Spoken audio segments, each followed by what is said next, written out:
Você sabe como reconhecer os sinais de choque na sua vítima de politrauma? Sabe como fazer o manejo da fluidoterapia nesse paciente? Eu sou João Fonseca, eu sou interno de Medicina da Universidade do Estado da Bahia e hoje vamos encerrar a discussão do tema atendimento inicial ao politraumatizado.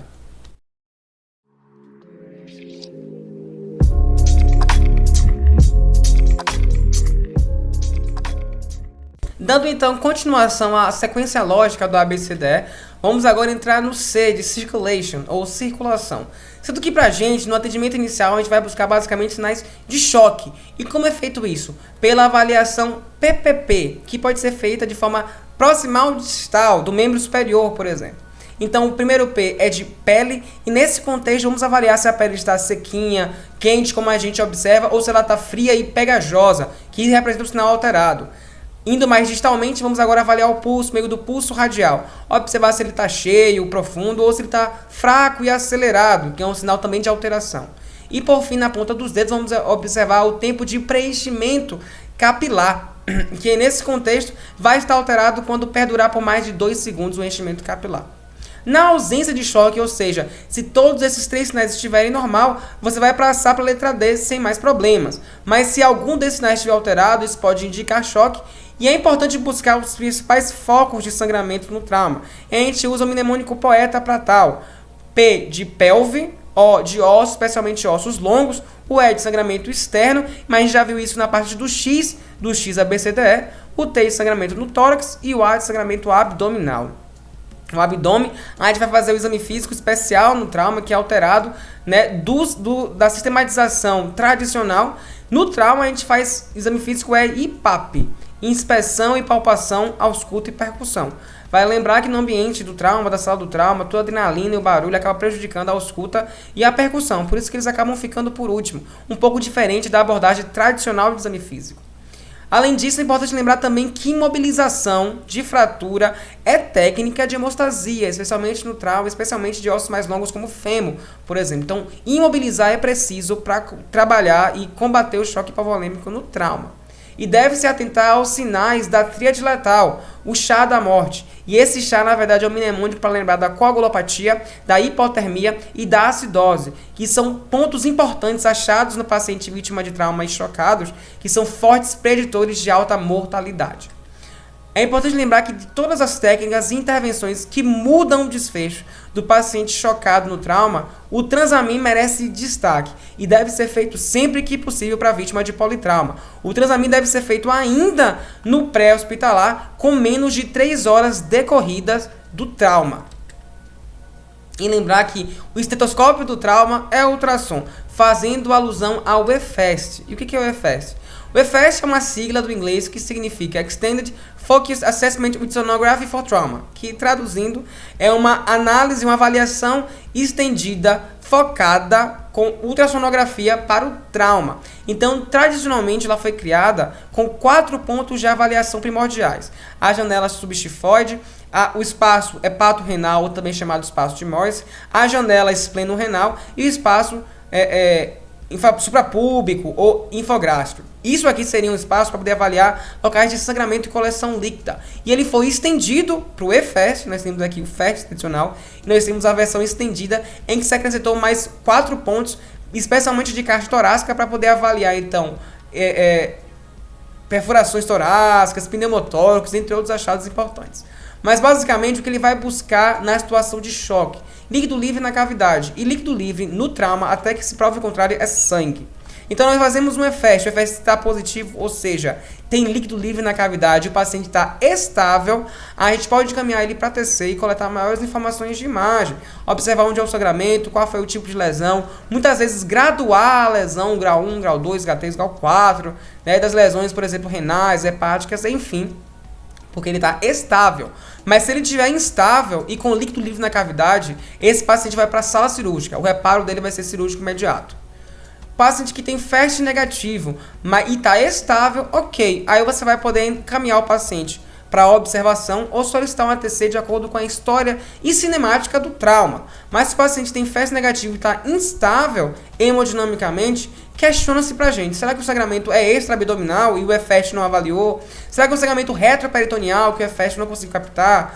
Será que é bom, então, ir para a sala de cirurgia e fazer uma laparotomia exploratória para poder avaliar melhor, já que ele está instável? Então é importante ficar atento a essas possibilidades. Outra coisa importante de se avaliar no choque é a fratura pélvica, a fratura de bacia. Estabilizar e acionar a ortopedia sempre que uma fratura pélvica for identificada. A estabilização é primordial. Lembrar que a bacia ela pode sangrar de 1 até 2, 3 litros de sangue numa vítima. Então a vítima pode exsanguinar para dentro. Então o trauma de bacia é um alto preditor de mortalidade no trauma. Como é que a gente avalia isso? Por meio da estabilidade ou instabilidade pélvica. Então a gente palpa a crista ilíaca anterior e tenta fazer movimentação para o meio, medialmente. Faz uma compressão medial. Isso não deve ser possível porque os ossos da bacia, né, os ossos pélvicos, eles são firmes e estabelecidos. Se você consegue fazer a mobilização, a movimentação desses ossos, ele está instável. E isso é um forte indicador de fratura de bacia. Inclusive o paciente vai acusar bastante dor. Deve ser feito uma única vez quando identificado, então, a fratura de bacia. E aí você vai fazer a imobilização, estabilizar e acionar a ortopedia. Ela pode ser feita por meio de cintas estabilizadoras, que vão ser passadas pela altura pélvica, na altura do trocânteres maiores, e vão fazer o acionar e aí estabilizar, ou pode ser feito também de forma mais rústica, com os próprios lençóis do leito. Então o lençol é passado na altura dos trocânteres maiores do fêmur, e é feito um laço no meio, tracionando e estabilizando o sangramento da fratura pélvica. E aí, antigamente, tinha-se o ditado, né? Vamos fazer o tratamento do choque. Como é que trata um choque polivalente no trauma? Faz 2 acessos calibrosos, famosos gel com 28, e pelo menos 2 litros de fluido, seja ringue lactato, seja soro fisiológico, enfim, 2 litros. E aí, esse excesso de volume acabou-se que ao longo do tempo dos estudos demonstrou ser extremamente danoso. Por exemplo, nós temos aqui uma radiografia do famoso pulmão de Da Nang, da Guerra da Coreia. Observou-se que os pacientes do trauma, né, que evoluiu com choque da Guerra da Coreia, e era feita a fluidoterapia característica com pelo menos 2 litros, ele evoluía com edema agudo de pulmão. Isso era tão frequente que é conhecido como o pulmão de Da Nang. E aí, outras consequências importantes do excesso de líquido no trauma são, além do edema agudo de pulmão, a síndrome compartimental abdominal, dentre outras. Então, o maior foco do tratamento de choque no trauma não é dar volume, mas sim parar o sangramento. Não adianta encher uma bacia de água se há um furo extremo vazando. Então, parar o sangramento ele é muito mais importante. Uma das formas que a gente começa a tratar isso é fazer o transamin ainda no atendimento pré-hospitalar. Então, demonstrando que o foco, tanto pré-hospitalar quanto intra-hospitalar, vai ser parar o sangramento e não necessariamente extremos de fluidos. E aí a gente vai restringir o volume e acelerar para o centro do trauma quando a gente está falando do APH. E aí dizem-se e brinca-se que o paciente chocado no pré-hospitalar, ele precisa de vitamina D, vitamina de diesel, porque ele deve ser encaminhado com urgência para um centro de trauma para poder estancar esse sangramento. E aí os protocolos de volumes que hoje em dia são os mais aceitos, né, apesar de muita controvérsia de aceite por alguns cirurgiões, por alguns socorristas, é o da hipotensão permissiva, no qual diz que só vai fazer volume se e somente se uma PAS tiver menor do que 90. Então, se a PAS, a pressão arterial sistólica, tiver maior que 90, não vai fazer volume. Mas se a PAS tiver menor do que 90, vai fazer volume e vai fazer no máximo 1 litro. Mas se estivermos falando de um paciente que tem TCE associado, a gente vai avaliar agora a PAM, a pressão arterial média. E se ela tiver menor do que 80, fazer 1,5 litro para este paciente. Porque é importante que no TCE o combate do choque seja extremo. E volume no trauma é importante lembrar, ele é feito em bolos, não é gotejamento, é em bolos e aquecido. E ele deve ser aquecido desde a preparação.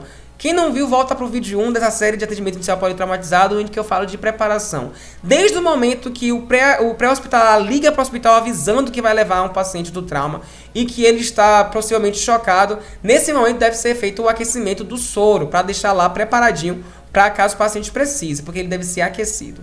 Se necessário, ele não responder às medidas de volume inicial, pode-se fazer noradrenalina, mas é importante sempre ficar atento para se pensar em sangue, porque sangue pode ser necessário na reposição volêmica do paciente chocado. Então, como é que a gente vai fazer mais ou menos um exemplo de como manejar esse paciente? Bom, o paciente chegou, está chocado, está com a PAS menor do que 90, a gente faz 500 ml de embolos uma vez só aquecido e observa. Observa ali 15 minutos a meia hora e não tem resposta ali da estabilidade hemodinâmica, dos parâmetros, né, de pressão arterial, a gente faz mais 500 ml e observa mais 20 minutinhos, mais meia horinha, se ele tem mudança ou melhora dos parâmetros arteriais, né, de pressão. E ele não tem resposta, você observa, ele não melhora, e aí nesse momento você já começa a pensar em introduzir adrenalina ou sangue, se for necessário, assinar então o banco de sangue e pedir um concentrado de hemácias. Lembrar também que no trauma a reposição volêmica é feita hoje, mas também na forma de 1 para 1 para 1, entre plasma, concentrado de plaquetas e concentrado de hemácias, tá bom? E o D é o disability, o desorientação, e a gente vai entrar agora para avaliar nível de consciência. E basicamente os itens avaliados no item D é a escala de coma de Glasgow e a fotorreatividade pupilar. A escala de coma de Glasgow é dividida em 3 domínios, então nós temos o domínio, né, de abertura ocular, que aí nós temos 4 scores para 4 alternativas possíveis, lembrando que na sua atualização a escala de coma de Glasgow incluiu a opção não testada, por exemplo, para pacientes em coma, dentre outros. Então nós temos desde espontânea, a abertura ocular, a dor, lembrar que a voz ou a dor, lembrar que atualmente não é falado mais dor, mas sim a pressão. Então nós temos a abertura ocular espontânea, a voz, a pressão nenhuma e não testada. Nós temos a resposta verbal, que aí já são 5 possibilidades de pontuação, que vai desde orientada, até confusa, até palavras inapropriadas, palavras incompreensivas. Lembrar que é o seguinte, essa resposta inapropriada, incompreensiva, não tem a ver com o fato de você falar aberrações, mas sim com o paciente que não consegue estabelecer um nexo de conversa. Por exemplo, você fala, oi, seu menino, eu sou o João, tô aqui fazendo soco, o que aconteceu com você? Me conte aí. Ele, não me deixe morrer, não me deixe morrer, não me deixe morrer, não me deixe morrer. Isso aí são palavras inapropriadas. O discurso é inapropriado, o discurso é não lógico. Não é aquele tipo de situação que você pergunta, como é seu nome? E ele fala, o gato comeu minha roupa. Não, não é isso, não é esse tipo de alteração. É que na verdade ele não consegue estabelecer, é inapropriado porque ele não consegue estabelecer uma conexão de nexo com o discurso que ele tem. E por fim, a resposta motora, que pode ser desde obedecer a comandos, localizar a dor, até uma flexão ou extensão patológica ou nenhuma alteração aos estímulos, tá? Ele é especialmente útil para classificar o TCE, e a gente consegue classificar a maioria da pontuação. Lembrar que a escala de coma de Glasgow ela varia de 15 para o número máximo de pontos, mas o número mínimo não é 0, é 3. A escala de coma de Glasgow tradicional é 3 o mínimo de pontos. Então, entre 13 e 15 pontos é um TCE leve, entre 8 e 12 pontos é um TCE moderado, e abaixo de 8 pontos, ou seja, entre 8 e 3 pontos é um TCE grave. E aí, nós temos as vítimas entubadas que vai ter prejuízo na avaliação da escala de coma de Glasgow. E por isso, hoje, criou-se a opção não testada. Lembrar que pacientes com rebaixamento de nível de consciência, né, e vão ter alterações na orientação. Sempre pensar em hipóxia e hipercapnia para agitação, sempre antes de pensar em drogas e álcool e até em outros distúrbios psiquiátricos. A escala de coma de Glasgow é importante também escolher a melhor resposta possível, inclusive hemilateral. Vamos dizer que eu estou avaliando o paciente e que aí, no lado direito dele, quando eu faço o estímulo pressórico, ele localiza a pressão, mas no lado esquerdo dele, ele faz só a movimentação de retirada. Então, qual dos dois vai ser o ponto final? Vai ser o melhor. Então, a melhor resposta possível é aquela que pontua o domínio avaliado.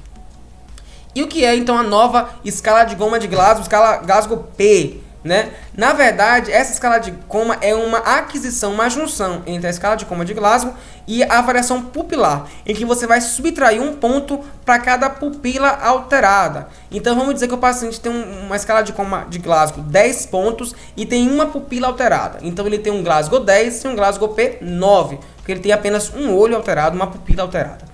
Vale ressaltar que a escala de coma de Glasgow é aquela determinante para tomar condutas, como por exemplo, intubar um paciente.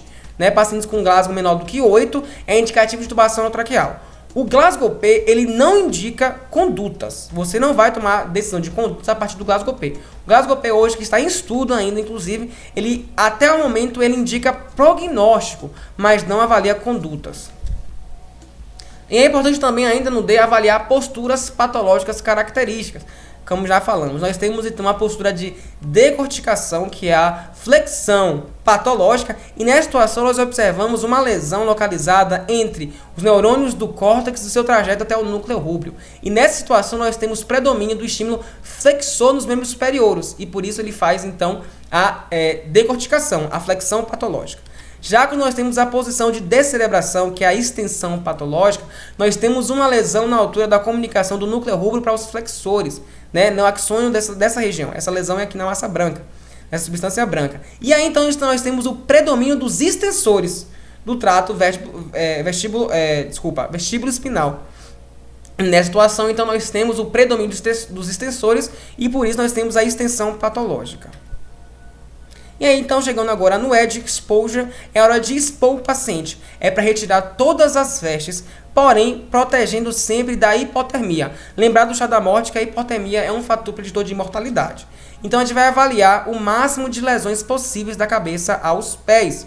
E vai avaliar também o dorso. E atenção que esse rolamento para avaliar o dorso deve ser coordenado. Então, aqui nós temos dois indivíduos fazendo o cruzamento de braços e palpando nos eixos das proeminências ósseas para poder fazer a rolamento, e outros socorristas segurando o pescoço e garantindo a imobilização e a movimentação do mesmo durante o rolamento. Então, de forma coordenada, eles viram o paciente de decúbito lateral e um outro avaliador vai avaliar dorso, coluna cervical, por exemplo, pacientes que são vítimas de PAF, de projétil de arma de fogo, de tiro. Vai avaliar, por exemplo, o orifício de saída ou de entrada da bala, dentre outros. E vai garantir, por exemplo, a proteção à hipotermia, não só com a manta quente em uma sala mais quente, mas já usar o soro aquecido já é uma forma de garantir, então, a proteção à hipotermia. Mas deve-se usar mantas térmicas, que podem ser tanto as mantas térmicas desse tipo aqui, que vem lá desde o pré-hospitalar, quanto até mantas ou colchões ligados a aquecedores. Uma coisa que é bom ser dita, que alguns professores já me ensinaram, é que se você não está pingando de suor, entre aspas, na sala do trauma, é porque não está na temperatura correta para o seu paciente. Então, se você está confortável, friozinho, para o seu paciente ele está congelando. E isso aí vai ser um preditor de mortalidade para ele, porque lembrar que a hipotermia é critério do chá da morte, da tríade letal do trauma. E lá dentro do E nós temos alguns achados bastante interessantes que a gente pode ficar atento. Nós temos aqui, por exemplo, o sinal do cinto de segurança, a tatuagem do cinto de segurança, que pode falar a favor para a gente de um trauma torácico importante ou de um trauma abdominal. Nós temos aqui, então, equimose importantes na barriga, o sinal de Gray Turner, o sinal de Cullen, que na verdade a gente pensa muito em pancreatite, necrohemorrágica, mas na verdade eles dizem pra gente que tem sangue na cavidade abdominal e tá fazendo descolamento subcutâneo nessa região. Então aqui é sangue, então no trauma pode falar a favor de perfuração de víscera abdominal, sangramento intraabdominal.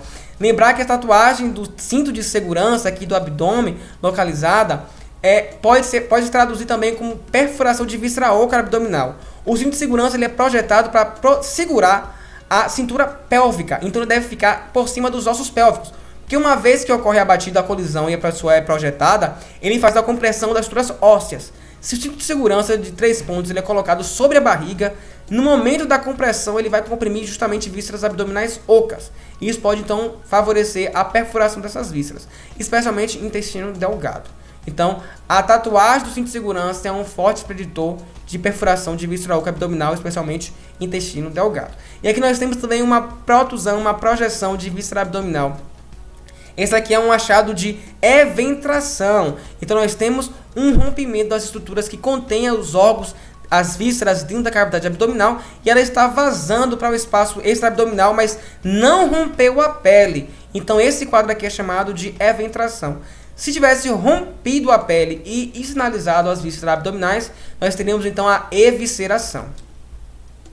Bom, paciente estável, bonitinho, a ABCD é completo e tudo certinho, passa para a avaliação secundária, que é aquela avaliação da cabeça aos pés. É um exame físico detalhado. Nesse momento, você inclusive vai coletar informações sobre os mecanismos do trauma, da cinemática, dos eventos prévios a ele. Nessa situação, qual é o objetivo dela? Busca identificar lesões que não impõem risco imediato de vida, mas sim nas próximas horas, lesões secundárias. E nesse momento também é o momento que você começa a pensar sobre o tratamento definitivo por meio da investigação complementar. E aí os exames de imagem e complementares vão ser feitos agora. Se a vítima está estável, pode fazer os exames de imagem e todos os outros que você quiser. Porém, se a vítima está instável, não vai fazer até ter instabilidade. E se caso for, se as medidas não conseguirem estabilizar o paciente, ele vai ser encaminhado, então, para cirurgia. A sondagem ela pode ser interessante, especialmente para pacientes que têm abdômen distendido. Tanto a sondagem nasogástrica quanto a sondagem vesical, elas ajudam a descomprimir o abdômen e reanimar e reavaliar sempre. ABCDE, ABCDE, ABCDE, ABCDE, até a instalação do tratamento definitivo. Então lembrar-se que vigiar nada garante mais a sobrevida do que a monitorização e o reavaliar deste paciente sempre até o tratamento definitivo, tá? E para a gente encerrar a discussão, vamos falar rapidamente das escalas do trauma. Que são escalas utilizadas para poder predizer o risco de mortalidade ou necessidade de intervenções imediatas. Então a primeira delas e a mais famosa é a Revised Trauma Score, ou score revisado do trauma. Ela basicamente usa sinais vitais, então dados do exame físico basicamente. Então usa a escala de coma de Glasgow, que é a avaliação do D, a pressão arterial sistólica e a frequência respiratória. Então você vai medir isso a partir da medição da aferição do exame físico do ABCDE, por exemplo, e vai ter uma pontuação. Então nós temos aqui os pontos da escala de coma de Glasgow, as medidas de pressão sistólica e as medidas de frequência respiratória. Isso vai condizer com algum tipo de pontuação de 0 a 10 num código dentro da escala RTS. E aí pegando esse código, esse valor, esse ponto, eu vou substituir nessa fórmula, em que eu vou multiplicar cada um dos 3 parâmetros por um fator corretor e somar uma pontuação final. E aí a partir dessa pontuação é que eu vou ter determinado o tipo de intervenção que eu preciso ter. Por exemplo, pacientes que têm pontos de 12 para cima, eles podem ter uma intervenção um pouco mais tardia, não é risco de morte imediato. Pacientes que têm pontos de 11, entre 10 e 11, são pacientes que têm urgência. Pacientes que têm ponto entre 10 e 3 são aqueles pacientes que precisam de intervenção imediata. O risco de morte é altíssimo, quase certeiro. E pacientes que têm pontos de situação menor do que 3 é indicativo de morte. Nós temos uma outra escala também bastante interessante, que é a Injury Severity Score, que é o score de severidade da injúria, da lesão, do trauma. Ele vai acabar usando as 3 áreas do corpo mais lesadas. Existe uma tabela bem grande que pontua e avalia cada uma das partes do corpo. E essa tabela vai dar pra gente o Abbreviated Injury Scale, que é uma escala de lesão abreviada. E aí você vai pegar as 3 áreas de maior lesão e a pontuação correspondente vai elevar ao quadrado e somar. Então, por exemplo, nós temos aqui esse paciente que teve essas lesões, por exemplo, contusão cerebral, na cabeça e pescoço teve contusão cerebral, que vai dar 3 pontos, na face não teve lesão, no peito ele teve aí um flail chest, que é o tórax instável, né, fratura de costela, tem 4 pontos, no abdômen ele teve uma pequena contusão no fígado e uma ruptura esplênica complexa. Em extremidade tem a fratura de fêmur e externamente não teve outra injúria. E aí nós temos as pontuações características, e as de maior ponto é a 5 da ruptura esplênica complexa e 5 quadrada é 25. A segunda maior foi a de 4 pontos, que foi o tórax estável, 4, que ao quadrado é 16, e a contusão cerebral é a outra de maior pontuação, 3. 3 ao quadrado, então nós temos aqui 9 mais 16 mais 25. Isso aqui dá pra gente 50 pontos. E aí a gente vai ter então as pontuações que vão classificar a severidade do trauma. É um trauma, por exemplo, aqui que tem 50 pontos, ele é maior ou igual a 25. Então ele foi um trauma bastante profundo. E aí nós vamos variar então de leve, moderado, grave e profundo como nosso paciente, que aí indica então alto risco de morte. E por fim nós temos a Trauma and Injury Severity Score, ou TRIS. Ele vai combinar o RTS, o ISS e vai dar a idade, ele vai complementar a idade, colocando a idade do paciente como uma variável analítica.